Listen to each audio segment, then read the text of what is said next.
भाजपाई फर्जी खबर फैलाते हुए रंगे हाथ पकड़े गए। सांसद से लेकर, जी हां, बड़े सांसद से लेकर बीजेपी के नेता तक। देखिए फर्जी खबर क्या लिखा है। Don't by gold, Indira tales people, appeals for a national discipline, यही लिखा हुआ है ना। और फर्जी अखबार और सच्ची अखबार, यानी कि दो तस्वीरें आपको दिखाई हो रही, सच्चा अखबार और एक फर्जी अखबार बना दिया गया। मोदी जी के बचाव में ऐसी झूठी खबरें फैलाई जा रही हैं, फेक न्यूज शेयर किए जा रहे हैं। और कौन कर रहा है? खुद बीजेपी के नेता। एक एक ट्वीट को हम आपको दिखाएंगे, बीजेपी के जो सांसद है कैसे फेक न्यूज फैला रहे हैं। मगर सबसे पहले ये हेडलाइन देखिए, जो हेडलाइन इस खबर को लेकर है। सोना ना खरीदे, पीएम मोदी के बचाव में इंदिरा के फर्जी न्यूज क्लिप को शेयर कर रहे हैं बीजेपी के सांसद नेता। विपक्ष ने आड़े हाथों लिया। अब यह मामला क्या है, क्यों आखिरकार इस तरह से फेक न्यूज फैलाई जा रही है? और कहा जा रहा है पूर्व प्रधानमंत्री इंदिरा गांधी की तरफ से सोना ना खरीदने की अपील को लेकर इस तरह से दावा किया गया सोशल मीडिया पर, और वो दावा झूठा निकला। किसने किया? बीजेपी नेताओं ने। असल में ये फर्जी क्लिप है जनाब। अखबार की कटिंग को बीजेपी के सांसद और नेताओं ने शेयर कर दिया। प्रधानमंत्री नरेंद्र मोदी की तरफ से जो अपील की गई थी कि सोना मत खरीदो, सोना ना खरीदने की अपील, और अपील के बाद देश की सियासत में एक नई बहस छिड़ गई। खुद सराफा व्यापारी सड़कों पर उतर आए। सोशल मीडिया पर इस बात की चर्चा जोरों पर थी कि मोदी जी ने कह क्या दिया। पूर्व प्रधानमंत्री इंदिरा गांधी ने साल 1967 में भारत के आर्थिक संकट के दौरान इसी तरह की अपील की थी, ऐसा दावा भाजपाई करने लगे सोशल मीडिया पर। ये अखबार दिखाकर, फर्जी अखबार बनाकर, और भाजपाइयों ने सर्कुलेट करना शुरू कर दिया।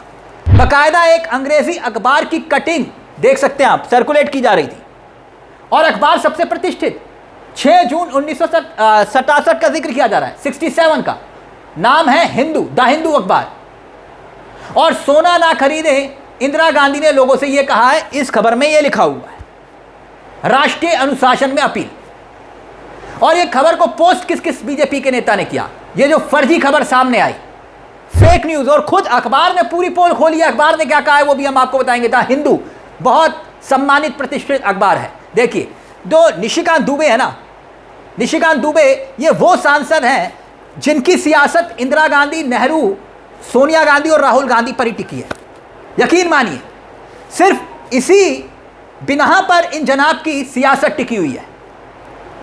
निशिकांत दुबे का ट्वीट देखिए। सबसे पहले, झूठ फेक फैलाने में नंबर 1 इन्हें माना जाता है। वैसे इनकी खुद की डिग्री भी संदेह के घेरे में है। अपने आगे डॉक्टर लिखते हैं। डॉक्टर निशिकांत दुबे क्या लिख रहे हैं? बूढ़े वंश कबीर का उपजे पूत कमाल। 1967 में राहुल गांधी जी की दादी ने सोना खरीदने से भारत के लोगों को मना किया। इंदिरा गांधी जी इतने पर भी नहीं मानी। 1968 में गोल्ड कंट्रोल कानून बना दिया। सोना खरीदने, बेचने, रखने, जेवरात बनाने, सब पर पाबंदी। राहुल गांधी को टैग किया है, जयराम रमेश को टैग किया है। आप सचमुच पप्पू बनाना चाहते हैं, आपको सचमुच पप्पू बनाना चाहते हैं, आगे लिखा है क्वेश्चन मार्क। लेकिन ये जनाब खुद ही फंस गए। बीजेपी के कर्नाटक विधानसभा के विपक्ष के नेता हैं, देखिए अशोक, आर अशोक। उन्होंने भी यही गलत दावा इसी मामले को लेकर जब जोर पकड़ा तो बीजेपी के नेता और कर्नाटक विधानसभा में विपक्ष के नेता, बताइए, आर अशोक ने भी यही अपील का हवाला देते हुए ट्वीट मार दिया सोशल मीडिया पर। पीएम मोदी की अपील का जवाब इसे दिया गया। बीजेपी के नेता ने एक्स पर पोस्ट करते हुए एक लंबा चौड़ा पोस्ट किया, आप देख सकते हैं। और इसमें कहा गया, अंग्रेजी में हिंदी तर्जुमा कर देता हूं, यह कह रहे हैं कि कांग्रेस पार्टी की याददाश्त भी अजीब तरीके से काम करती है। जब 1967 में श्रीमती इंदिरा गांधी ने भारतीयों को सोना ना खरीदने के लिए कहा था तो राष्ट्रीय अनुशासन कहा गया था। आगे लिखा कि जब 2013 में पी चिदम्बरम ने लोगों को बार बार गुजारिश की कि वो सोना खरीदने के लालच से बचे, इसे आर्थिक जिम्मेदारी कहा गया था। लेकिन अब जब पीएम मोदी अपील करते हैं और कांग्रेस के नेता ऐसे पेश आते हैं जैसे कोई अनोखी घटना घट गई हो। शायद समस्या नीति में नहीं है, शायद समस्या यह है कि इस बात को पचा नहीं पा रहे कि प्रधानमंत्री मोदी के नेतृत्व में भारत की अर्थव्यवस्था को आत्मविश्वास, विश्वसनीयता और राष्ट्र हित को ध्यान में रखकर चलाया जा रहा है। यानी कि यह लिखा है खुद कांग्रेस के नेताओं पर कटाक्ष करते हुए, फर्जी खबर को पोस्ट करते हुए भाजपाइयों ने। अंग्रेजी में था, हिंदी तर्जुमा मैंने किया। लेकिन अब देखिए डॉक्टर सुधाकर। मैं इसलिए आपको एक एक करके दिखा रहा हूं कि सिर्फ ऐसा नहीं है कि एक बीजेपी के नेता ने इस खबर को पोस्ट किया। निशिकांत दुबे ने जो खबर को पोस्ट किया उसी को ही चेप रहे हैं ये सांसद डॉक्टर सुधाकर। देखिए आप, इन्होंने भी उसी खबर को चेप दिया। अब एक गौरव प्रधान नाम के सोशल मीडिया हैंडलर हैं, ये जनाब राइट विंग के हैं और इनके आगे लिखा है ऑफिस ऑफ डीजीपी। अब मुझे मालूम नहीं कि कौन से कहाँ के डीजीपी हैं, इन्होंने भी यही खबर को पोस्ट किया है और इस खबर को ही लिखा है। यानी सोशल मीडिया पर जो फेक न्यूज़ है ना, उसे इस कदर फैलाया जा रहा है। लेकिन जिस तरह के दावे सोशल मीडिया पर किए जा रहे थे, असल में वो फर्जी न्यूज़ क्लिप थी। और इस अखबार की कटिंग को बीजेपी के सांसद और नेता जो शेयर कर रहे थे, विपक्ष ने भी इस पूरे मामले को लेकर कैसे आड़ो हाथे लिया वो भी आपको दिखाएंगे। लेकिन अखबार, सबसे पहले एक सम्मानित अखबार, सोचिए जरा, जिस पर देश की जनता विश्वास करती है, उस अखबार की फर्जी कटिंग फैलाई जा रही थी। अब अखबार सामने आया, द हिंदू, इस अखबार की कटिंग से उसने इनकार कर दिया। अखबार की तरफ से स्पष्टीकरण दिया गया और यह स्पष्टीकरण आपकी स्क्रीन पर है। द हिंदू ने स्पष्टीकरण दिया, एक डिजिटल रूप से बदली हुई तस्वीर से बताया। द हिंदू ने कहा कि भाई पहला पन्ना, 2 पन्ने शेयर किए हैं। द हिंदू ने बताया कि आजकल सोशल मीडिया पर यह घूम रही है, हम ये साफ कर दे, स्पष्ट करना चाहते हैं कि ये हमारे आर्काइव का पन्ना नहीं है। द हिंदू ने रीडर से सावधानी बरतने की अपील की है। साथ ही कहा है कि किसी भी चीज़ को शेयर करने से पहले उसकी सच्चाई की जांच कर ले। अब बताइए, द हिंदू कह रहा है कि ये गलत खबर है और निशिकांत दुबे तो खैर सांसद हैं और इसी के लिए वो जो है जाने जाते हैं, जैसे फेक न्यूज़ टाइप का मामला, और निशिकांत दुबे इसी के लिए जाने जाते हैं। द हिंदू के बी कुनप्पन, देखिए सीनियर जर्नलिस्ट हैं बोध, उन्होंने भी यही बात लिखी। 2 तस्वीरों को शेयर किया उन्होंने, आप देख सकते हैं। तस्वीरें डिजिटल रूप से संशोधित प्रतिष्ठित की है। 6 जून 1967 के प्रकाशित द हिंदू के पहले प्रकृष्ट की जो गलत तरीके से प्रस्तुत की गई है, इस पे लिखा हुआ है। और दूसरी तस्वीर उसी दिन की है जो वास्तविक तस्वीर बताई जा रही है। सोशल मीडिया की क्षमता यही है, यहां भारत के राष्ट्रीय अंग्रेजी दैनिक के पहले पन्ने को भी बदल जा सकता है। इसमें उन्होंने लिखा है कि भाई ये गलत तरीके से पेश किया जा रहा है। अब जयराम रमेश भी सामने आए, उन्होंने भी ट्वीट किया। उन्होंने क्या लिखा? जयराम रमेश कांग्रेस के चेहरे हैं, उन्होंने लिखा कि this is the Modi machine at work. यानी वो ये कह रहे हैं कि भाई ये मोदी मशीन का काम है। अब 2 बयान सुनिएगा, खुद स्वयं मोदी जी के मुखबिन से सुनिएगा। 2 बयान है और खुद मोदी जी पोल खोल रहे हैं। किसकी? मोदी जी की पोल खोल रहे हैं।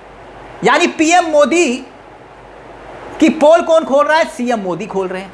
2 बयान सुनिएगा जरा ध्यान से। और खुद संसद के पटल पर नेहरू जी का मजाक उड़ा रहे थे। खैर ये मजाक के आधार पर ही तो सियासत टिकी है। नेहरू का मजाक, इंदिरा का मजाक, राजीव गांधी का मजाक, खुद राहुल गांधी का मजाक उड़ा उड़ा कर ही सियासत करते हैं मोदी जी। अब देखिए 2 बयान सुनिएगा मोदी जी के सदन के अंदर के, और जब वो सीएम थे गुजरात के तब के। कि आर्थिक संकट इसलिए पैदा हुआ है कि लोग सोना खरीदते हैं। बताइए, आपके गले उतरता है भाई? नेहरू जी ने लाल किले पर से कहा था, और ये उस जमाने में कहा गया था, तब ग्लोबलाइजेशन इतना नहीं था, नाम मात्र का भी नहीं था। उस समय नेहरू जी लाल किले से देश को संबोधन करते हुए क्या कह रहे हैं? कभी कभी कोरिया में लड़ाई भी हमें प्रभावित करती है। इसके चलते वस्तुओं की कीमतें बढ़ जाती है। इति नेहरू जी, भारत के पहले प्रधानमंत्री। और यह हमारे नियंत्रण से भी बाहर हो जाती है। देश के सामने देश का पहला प्रधानमंत्री हाथ ऊपर कर देता है, हाथ ऊपर कर देता है। आगे क्या कहते हैं? देखो जी, आपके काम की बात है। आगे कहते हैं, पंडित नेहरू जी आगे कहते हैं,